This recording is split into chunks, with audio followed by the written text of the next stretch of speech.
अस्सलामुअलैकुम welcome to viewers. आज हम सॉल्व करने वाले हैं क्वेश्चन नंबर 9, जिसमें कहा जा रहा है 40 men can build a wall 4 metre high in 15 days. कि 40 आदमी जो हैं वो एक वॉल बनाते हैं 4 मीटर लंबी 15 डेज़ में। तो the number of man required, कितने जो है वो आदमी रिक्वायर्ड होंगे to build a similar wall 5 metre. वही दीवार बनानी है हमें 5 मीटर ऊँची, तो 6 दिनों में इन 6 डेज। तो कितने आदमी जो है वो रिक्वायर्ड होंगे। तो इस सवाल को मालूम करने के लिए हमें जो है वो डेटा एनालाइज करना होगा। तो हमें दो सिचुएशन का डेटा गिवन है कि 40 आदमी हैं तो और 4 मीटर जो है वो लंबी दीवार बन रही है और 15 दिनों में जो है वो दीवार तैयार की जा रही है। जबकि हमें मालूम करने हैं वो आदमी जो कितने आदमियों की तादाद जो है वो रिक्वायर्ड होगी 5 मीटर लेंथ जो है वॉल बनाने में 6 दिनों के अंदर। तो उसके लिए हमें अपना डेटा इस तरह से एनालाइज करना होगा। एक हमें फार्मूला बनाना होगा। हमारे पास दो तरह का डेटा गिवन है कि 40 जो है वो मैन है, 4 मीटर दीवार है और 15 दिनों में तैयार हो रही है। एक ये चीज़ गिवन है और एक हमें एक्स मालूम करने के कितने आदमी जो है वो बनाएंगे 5 मीटर लंबी दीवार और 6 दिनों के अंदर। इसमें हमें फार्मूला बनाने के लिए प्रोपोर्शनलिटी देखनी होगी कि डायरेक्टली प्रोपोर्शनल हमारे पास क्या होता है और इन्वर्सली प्रोपोर्शनल हमारे पास क्या होता है। मैन हमें मालूम है तो हम मैन को कंसिडर करते हैं।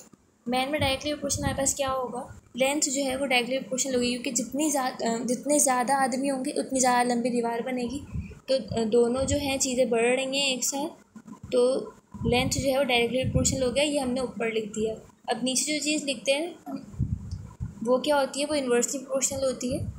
अब हमारे पास जो डेज़ गिवन है, जितने ज़्यादा आदमी होंगे उतने ही कम दिन लगेंगे और जितने ही कम दिन होंगे हमारे पास किसी काम को पूरा करने के लिए, उतने ही हमें ज़्यादा जो है वो आदमी रिक्वायर्ड होंगे। तो ये दोनों इन्वर्सली हैं, एक चीज़ बढ़ रही है दूसरी कम हो रही है। तो इन्वर्स रिलेशन में डी जो है वो नीचे आ जाएगा। अब एम जो डायरेक्ट प्रोपोर्शनलिटी का साइन हटाएंगे, इक्वल्स टू के बाद कोई कांस्टेंट लगाना होता है, वो हम क्या लगा देंगे, के लगा देंगे फॉर एग्जांपल।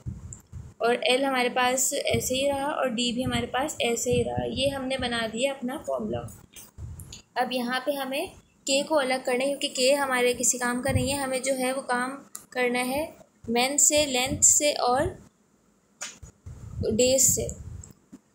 तो एम ऐसे ही रहा, एल वहाँ मल्टीप्लाई हो रहा था के से, यहाँ पे आके जो है वो डिवाइड हो जाएगा और डी वहाँ पे डिवाइड हो रहा था, यहाँ के मल्टीप्लाई हो जाएगा, के हमारे पास हो के अलग।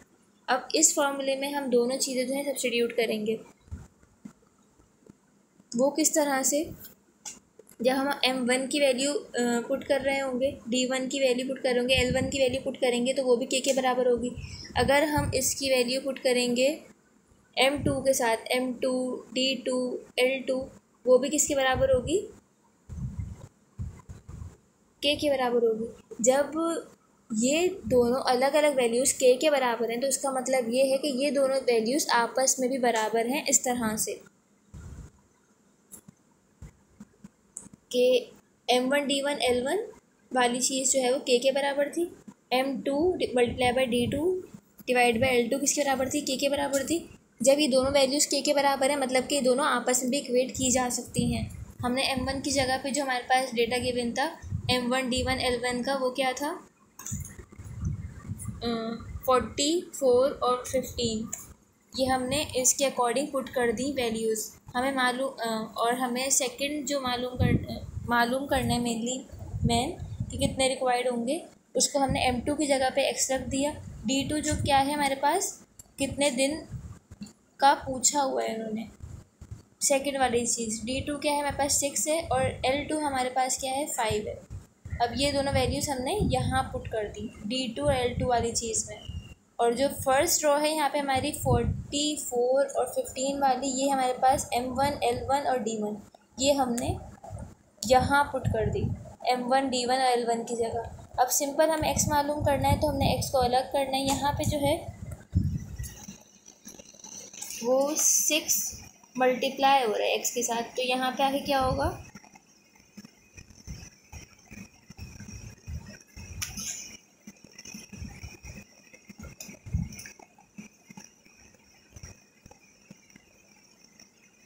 डिवाइड होगा। अब यहाँ पे क्या हो रहा है, एक्स 5 के साथ डिवाइड हो रहा है, तो यहाँ पे ही क्या होगा, मल्टीप्लाई होगा, और हम उसके अकॉर्डिंग जो है वो कटिंग भी कर देंगे इसकी। हमारे पास ये सिचुएशन बनी, हमने 40 को 4 से डिवाइड किया, 4 1 जा 4, 4 10 जा 40, फिर उसके बाद हमने 15 ऊपर के 15 और नीचे का 6 को डिवाइड किया, तो वो क्या होगा, 3 2 जा 6 और 3 5 जा 15। फिर उसके बाद हमने जो 6 को कट करके 2 आया था उसको डिवाइड करा, 2 1 जा 2, और फिर 40 को डिवाइड करने के बाद हमें 10 आया था, 2 5 से 10 हो गया। अब ऊपर हमारे पास बचे 3 5, तो 5 मल्टीप्लाई बाई 5 मल्टीप्लाई 5 करेंगे, 5 5 25, 25 को अगर 5 से मल्टीप्लाई करें तो हमारे पास आया 125, और जो कि इसका है करेक्ट आंसर। ये हम देखते हैं हमारे पास कौन सा ऑप्शन में अवेलेबल है, तो हमारे पास ऑप्शन बी जो है वो इसका करेक्ट आंसर है क्वेश्चन नंबर 9 का।